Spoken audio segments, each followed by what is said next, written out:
Let us reflect in another way, and we shall see that there is great reason to hope that death is a good, for one of two things: either death is a state of nothingness and utter unconsciousness, or, as men say, there is a change and migration of the soul from this world to another. Now, if you suppose that there is no consciousness, but a sleep like the sleep of him who is undisturbed, even by dreams, death will be an unspeakable gain. For if a person were to select the night in which his sleep was undisturbed, even by dreams, and were to compare with this the other days and nights of his life, and then were to tell us how many days and nights he had passed in the course of his life, better and more pleasantly than this one, I think that any man, I will not say a private man, but even the great king will not find many such days or nights, when compared with the others.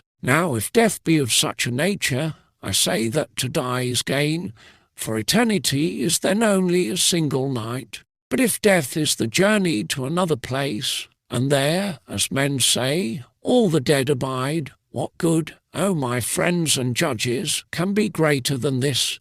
If indeed, when the pilgrim arrives in the world below, he is delivered from the professors of justice in this world, and finds the true judges who are said to give judgment there, Minos, and Rhadamanthus, and Aeacus, and Tritylmus, and other sons of God, who are righteous in their own life, that pilgrimage will be worth making. What would not a man give if he might converse with Orpheus and Musaeus and Hesiod and Homer? Nay, if this be true, let me die again and again. I myself, too, shall have a wonderful interest in their meeting and conversing with Palames and Ajax the son of Telamon, and any other ancient hero who has suffered death through an unjust judgment.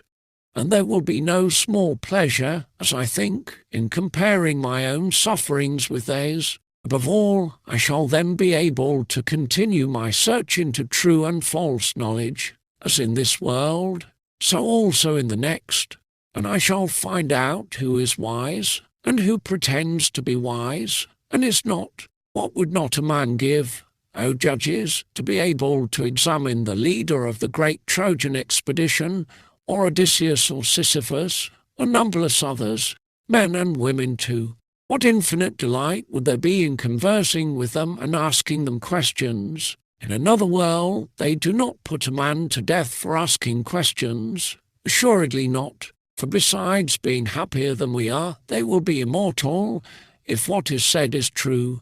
Wherefore, O judges, be of good cheer about death, and know of a certainty that no evil can happen to a good man, either in life or after death. He and his are not neglected by the gods, nor has my own approaching end happened by mere chance. But I see clearly that the time had arrived when it was better for me to die and be released from trouble, wherefore the oracle gave no sign. For which reason, also, I am not angry with my condemners or with my accusers. They have done me no harm, although they did not mean to do me any good, and for this I may gently blame them.